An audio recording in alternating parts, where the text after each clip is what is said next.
Hello, everyone. My name is Miles from Heritage, and welcome to the Heritage Hemp Podcast, the podcast where we interview different founders in the hemp industry and get their perspective as the industry grows and expands before our very eyes.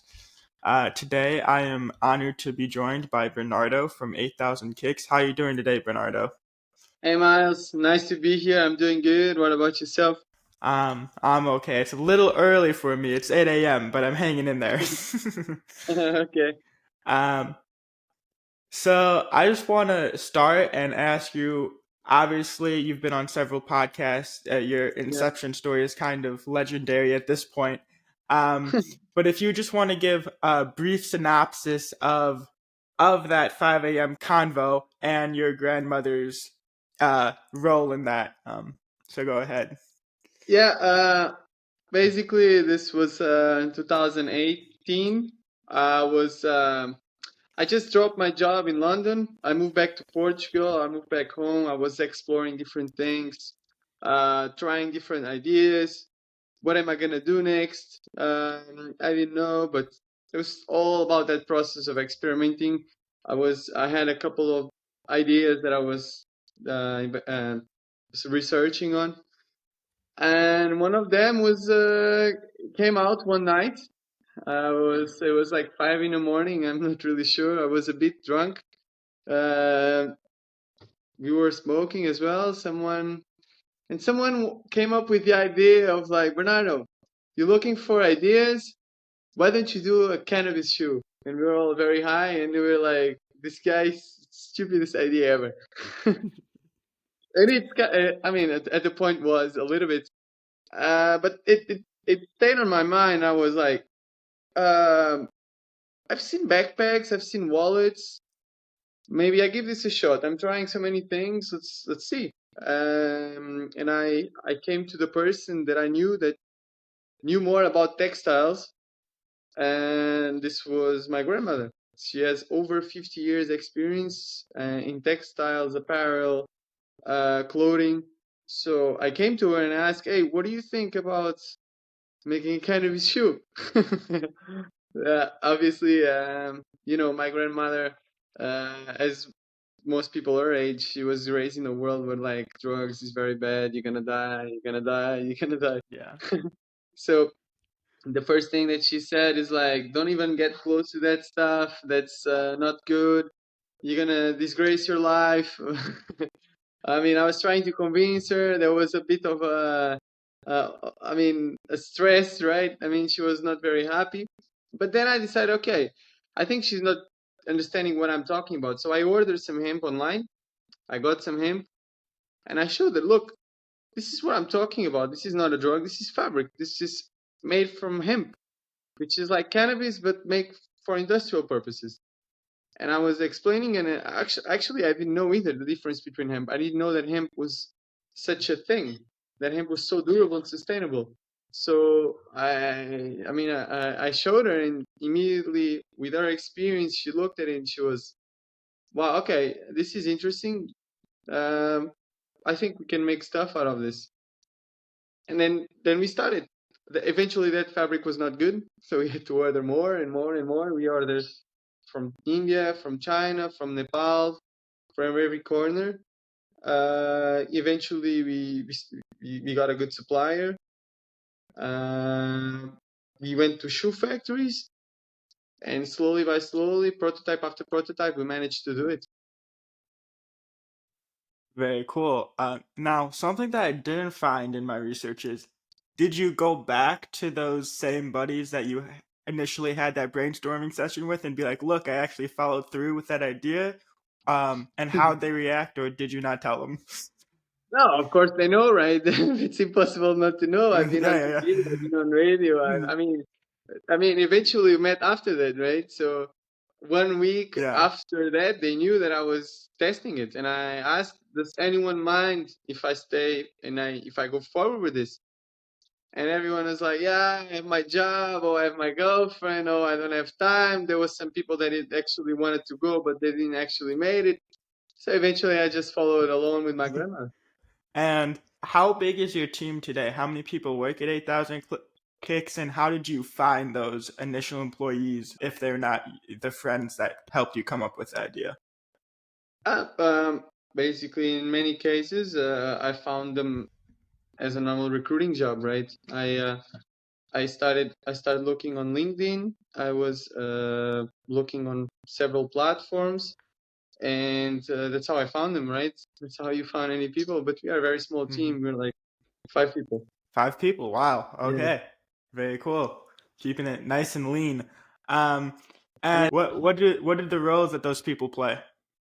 yeah. So we have one person that takes care of operations. We have one person that takes care of sales. We have one person that takes care of all the content. And she helps out with a lot of things, content with the website. And then we have also a person that does pick and packing, and then me. No, very cool. Very cool. Now, I also found that in your other interviews, you keep referencing this lab. What is this lab? Is it a warehouse? Is it an actual like science laboratory? What is the lab?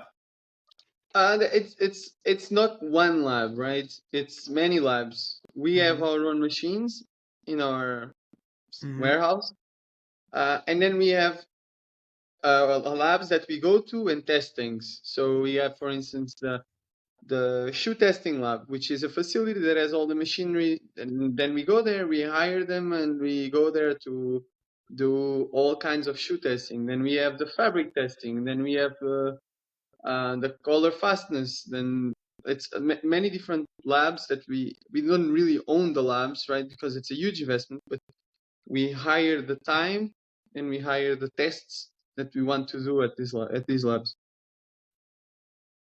Gotcha. Very cool. So you're kind of relying on a bunch of third party Yeah. suppliers and manufacturers to help you create these shoes. Yeah, of course, but it's not like we are the central knowledge piece. So we go to the labs, we go Mm-hmm. back to the factories, you go to the labs, we go back to the factories. It's a never-ending stop. Even now, and this is the reason why we are on our fifth iteration of hemp fabric, because it's a continuous process. And now we're testing a new fabric, and a new fabric is gonna come.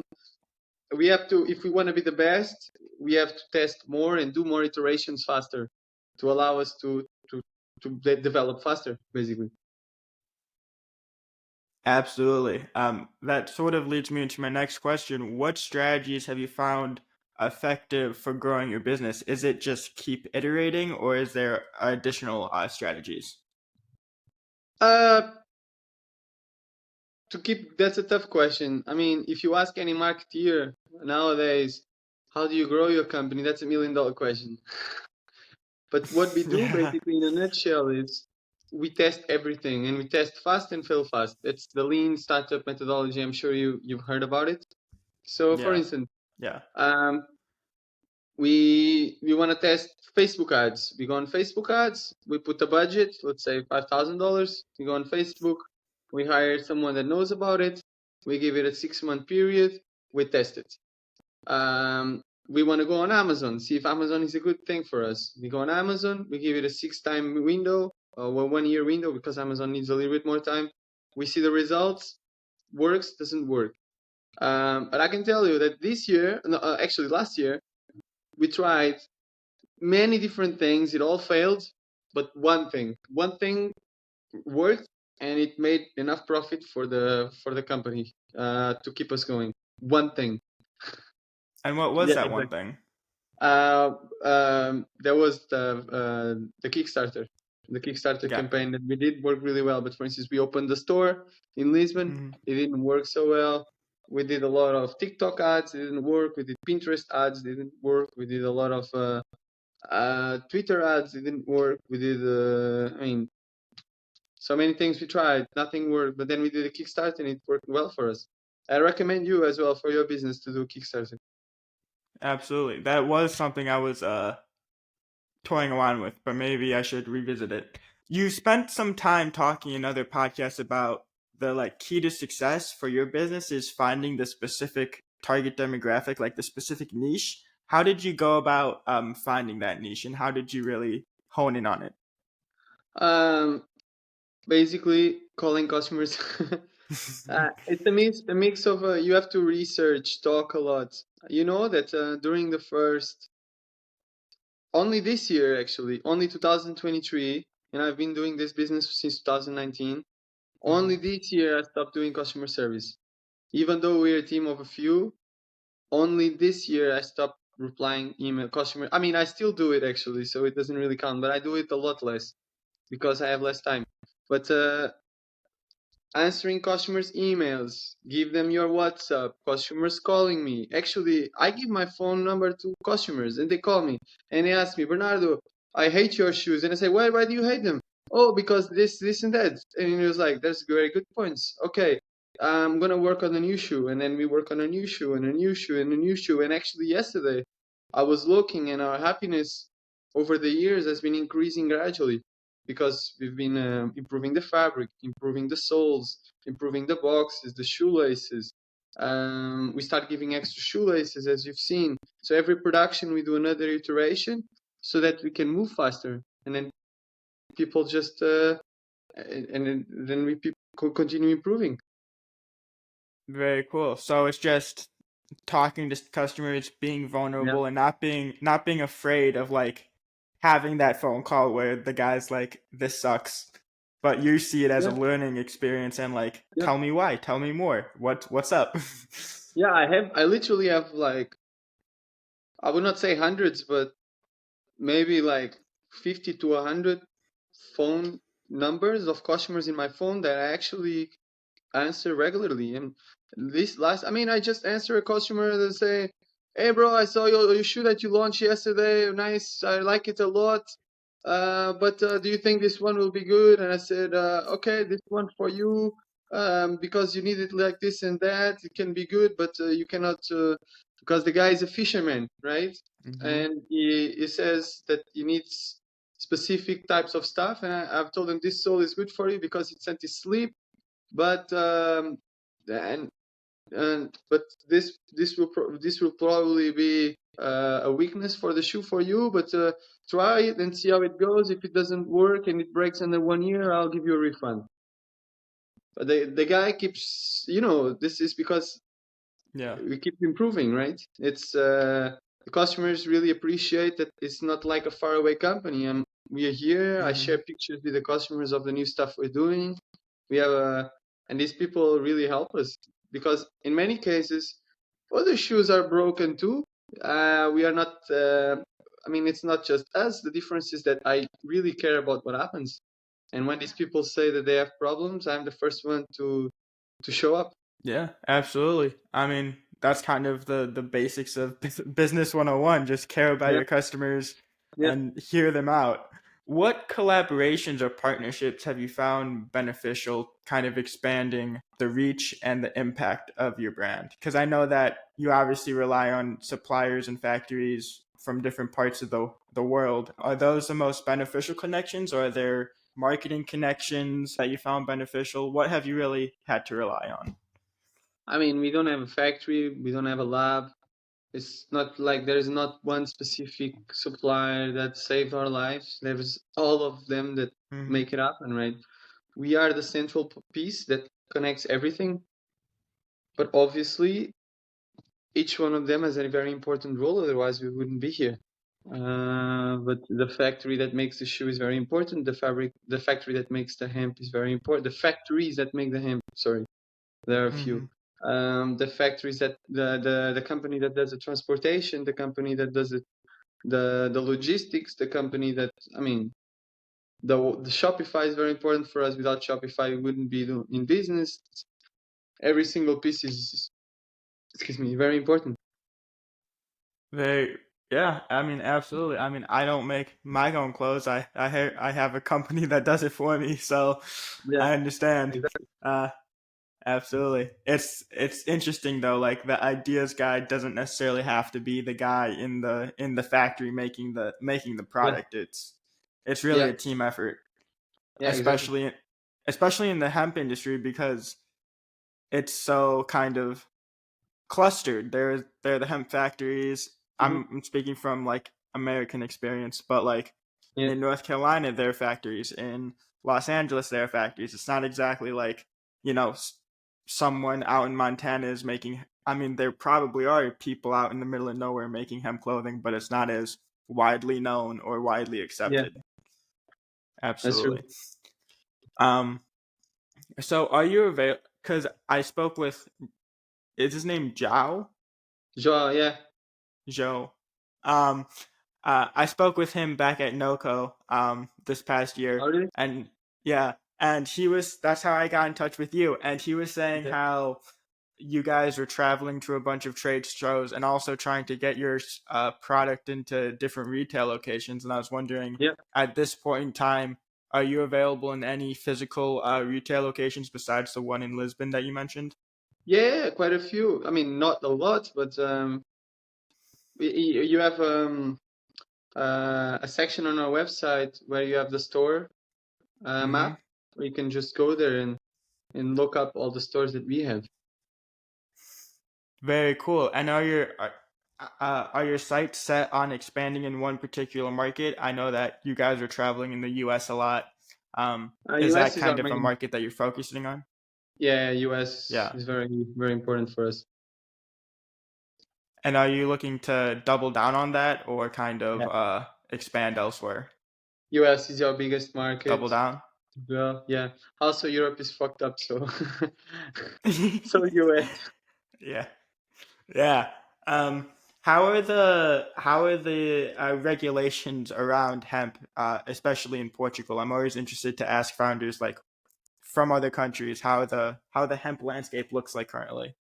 Um, it's it's basically CBD is legal for medical, um, same as most European countries. Industrial hemp is legal, but there is no industry to process it, which is the Mm-hmm. same as the US. There's a lot of people farming hemp and a lot of people using it for seeds and for some people using it for construction, where it's a very raw industry. And for textiles, there's pretty much nothing. There's a few broken pieces here and there, but it doesn't really work. And is there in other plans to invest in it, or is it still very kind of up in the air as to the future of like industrial hemp? Yeah, In there's some people investing on it, but nothing that I would say 100% serious and happening, at least not to my knowledge. I know that there are some people really working hard on it. Gotcha, gotcha. And these are non-governmental players. This is mostly like private industry that's kind of Yeah, pushing it forward. yeah. Gotcha. Very interesting.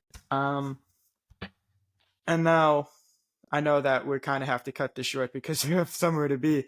Looking back on your experiences, kind of, self-educating yourself about hemp and kind of just figuring it out as you go, what is advice that you would give to someone who is just starting out in the hemp industry or just kind of wanting to learn more about it? What would you say to them? Bro, honestly, perseverance. It's hard. The moment you understand that it's hard, it's really hard. So and when you think it's hard, it gets harder. So you just have to understand that. And when you know it's hard, what you do is work even harder.